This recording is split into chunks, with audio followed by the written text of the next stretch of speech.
Hey guys, it's Kussi. Welcome back to this post-breakdown episode of Zero to Hero Lizard Healer Edition Volume 6. In the last episode, we lost the very little bit of hope we had left to actually gain some score before the reset hits us like a half-drunk stepdad. But not everything was for nothing. Even though we spent almost 1 hour in a Throne of Tides 14, we also timed a 16 on the same dungeon afterwards, so who's the real winner? Yet in this episode, I feel like I need to stop being a sassy and obnoxious little princess, so we will need to put some score to our name if we want to finish this challenge before Season 4 hits. So our goal for this episode is clear, 16 plus, while also having an eye open for possible plus 18 keys to stack up our first big item in the vault. And because this episode starts on a fresh ID, we will go over the affixes as well as the vault that led to this week.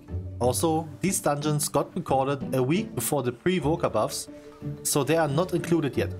So, if you are ready to see this dragon have some fun once again, leave a like, grab a drink and get comfy, cause today we climb.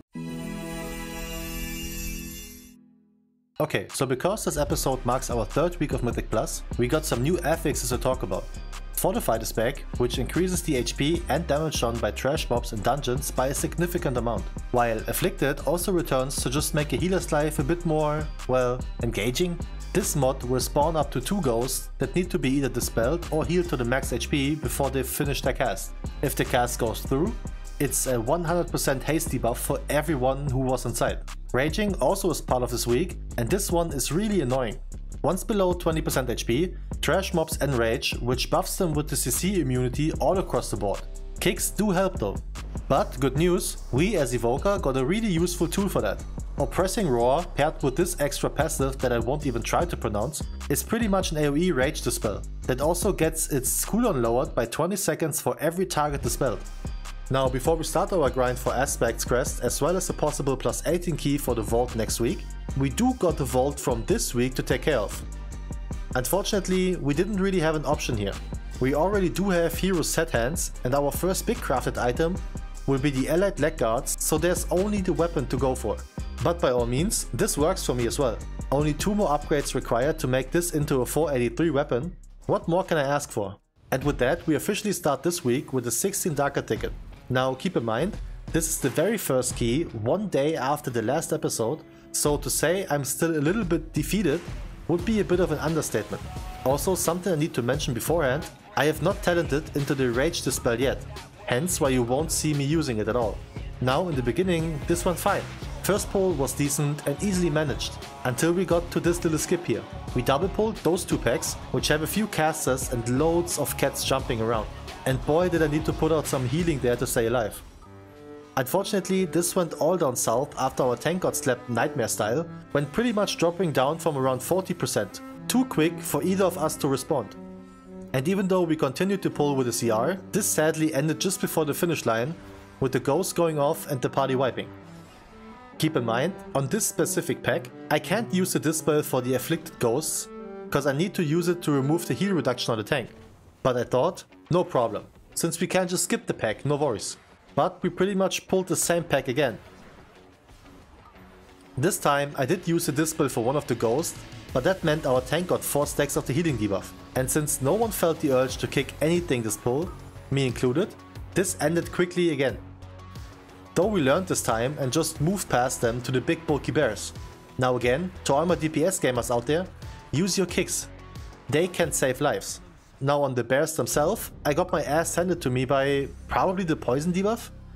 When just dropping that from 50% HP. I didn't even know those things hurt this much. Full wipe again, and now we are standing at the first boss with 18 deaths already. A rather tame way to start into the week, I'd say. The boss itself was also pretty tame, but it's fortified after all, so bosses shouldn't be that much of an issue to begin with. After that, the intensity of the run calmed down a little, while everything worked like it usually does, up until the trash that leads to Xavier's. Now, we didn't communicate much in this run, but it felt like our big bulky protection paladin tried to make the key timing happening by chain pulling, which got mighty stressful for me to be honest. Mostly cause of those bats that land a nasty debuff on the tank, and since neither of the paladins dispelled the disease, and I can't, this got spicy for sure. Yet even though this key started, I'd say rough, when the paladin panicked so much, he horses up just to trigger my fear from the paranoia on Xavier's, and with that wipe the entire party, I got mad first, and then I just bursted out in laughter. What a key, man. Second attempt we killed it though, still 36 rating, which is just disrespectful by Blizzard to say the least. And yet another trinket that absolutely no one uses ever. I'm ready to leave this one behind and move forward. Well, not to bigger, but better things. Atal'Dazar 16 was next on the list, and this one gave me a big idea of what's to come rather quick. We went down to do Razan first, and the first two people that got charged with the pursuit just didn't move at all. At this point I was more or less confused, because A, if you don't know the dungeons and don't know the bosses, why don't you just say so? I'm sure if you're already in a key, most people will tell you what to do. The other thing is, in my humble opinion, I don't think 16s are the right key level to fuck around and find out, if you know what I mean. Yes. We killed it though, cause luckily our third DPS knew that he needs to step away from the boss, and then we made our way to the left side of the dungeon. Now on Fortified, these packs hurt a lot, since there are so many things happening. You got fireball casts that leave a nasty dot on the target, charges by the Juggernaut, super big ass fire AoE that absolutely needs to be interrupted by any means necessary, and some of them can even heal or put up a big priest-like shield that makes them immune to CC or kicks. Which means if the caster is in that while the big AoE happens, it's GG. Luckily you can kick the big bubble, so this shouldn't be... oh no. This is pretty much the worst case scenario. And then someone added another pack, which really didn't help at all. We did wipe on that pack and then went again to slowly kill the first pack proper, but the next pack just repeated what happened. Again, no kicks, me included, and everything just rampaged through our party. I also totally forgot that those big golem guys have a nasty channel on the target that hurts like hell. Now again, I know I technically could kick here and probably make things easier, but I was kinda busy on them HP bars of ours. So this shit repeated itself for a while, until we got into over 30 deaths and half the timer running out already. Till we finally called it. Mind you, between the Darker ticket and the Atal were a few days, hence why I got the motivation to just keep going. Murozon's Rise on 16 was supposed to wipe my tears away, and from this point forward I was able to dispel rage effects. Cool beans. And even though the beginning of the dungeon was a bit rocky, only 4 deaths on Fortified is still a win in my book. Tia got finger blasted melee style, since our DPS just pounded that man to dust. Now honestly, the only thing that had me worried was the double drag at the end of the speeding minigame. But first...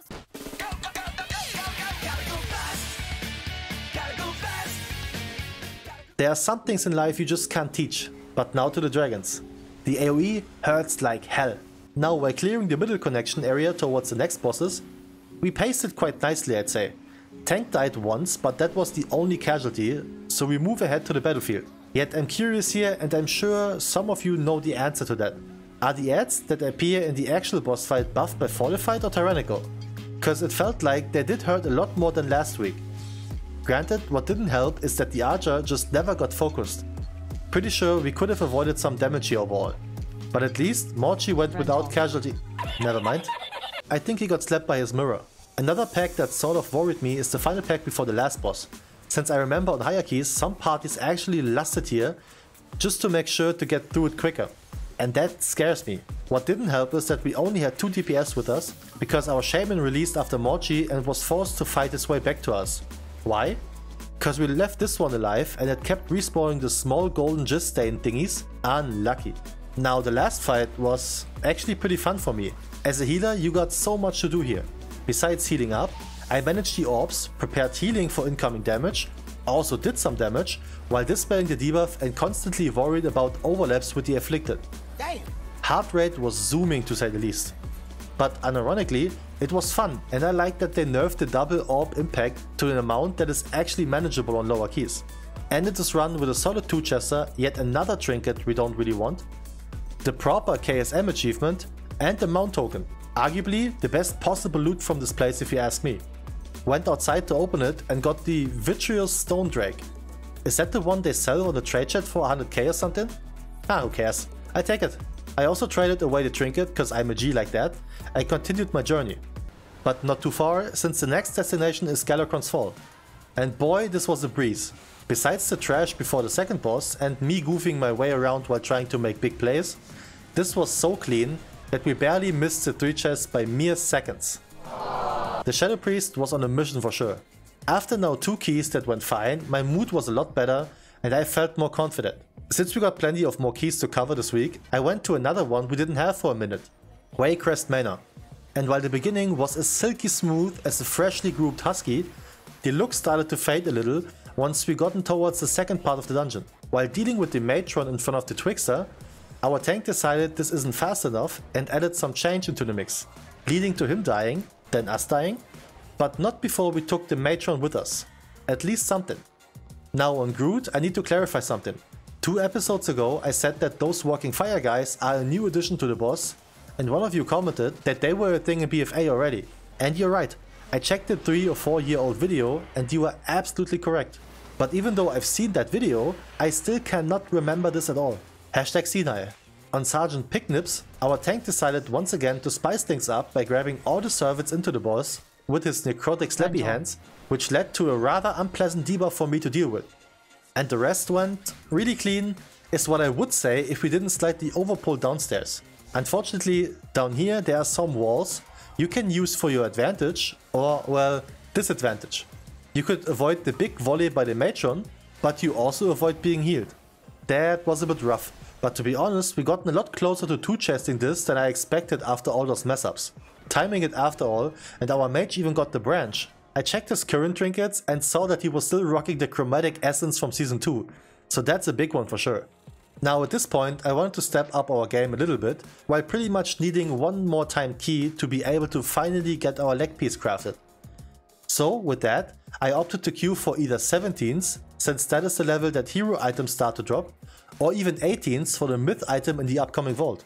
And I got invited to a key that sent me to hell and back in the last episode. Throne of Kussi's tears it is. But save your sorries this time, cause besides a few little mishaps, we completely destroyed this key. Sure, some people died to one-shots, but here we are with over 4 minutes to 2 chests for the final boss. First 17 in time, easy peasy, and after all, I deserve that for my struggles. Call me entitled all you want. But I told you we were out for score, so we ain't done. Everbloom 17 is up next, and if there's ever a dungeon my luck for trinkets could come in handy, it's this one.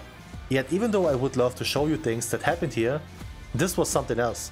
Easily the most satisfying run I had since starting the series. And even though the abominations got really intense with their big AoE, it was a lot of fun to figure out my ways to survive those. It also really helped that those guys were pumping and the DH almost took care of himself entirely for the whole dungeon. Yet I was worried about the triple mage pack before the archmage, so I tried to prepare myself to the best of my possibilities. Stasis prepped with Breath and Spirit Bloom on the first big AoE, and then Stasis itself on the second. I was doing things, guys. Also, I use Verdant Embrace already a lot more often, so thank you for all those kinds of comments that pretty much just told me to use it. I listen. Last boss was yet another one I wanted to do on the higher key. When the flower spawns, shit starts to hurt. So again, I needed to prep this proper, while also making sure of the stomp. Here my CDs almost line up perfectly, almost is the keyword. But since I got plenty of time to prep echoes, this was very doable. Usually just using one cooldown on the flower, and with that we ended this key with a +3, and for the struggle in the earlier dungeons we got ourselves a juicy hero headpiece. Which means we can upgrade our LFR version of the tier set to hero. We take that any day. And well, even though we didn't get to an 8 in this episode, it is absolutely the ongoing goal for the rest of this week. As we end this episode with a score of 2157 and an item level of 466, I just want to quickly say thank you again for watching the video and for always making my days a lot better on uploads. I appreciate all of you, and be assured, even though I occasionally mention some mistakes by others, I usually just try to use it for entertainment purposes. If any one of you is offended that I called him or her out in a video while doing something bad, then stop being shit, you muppet. Until I catch you in the next one, take care.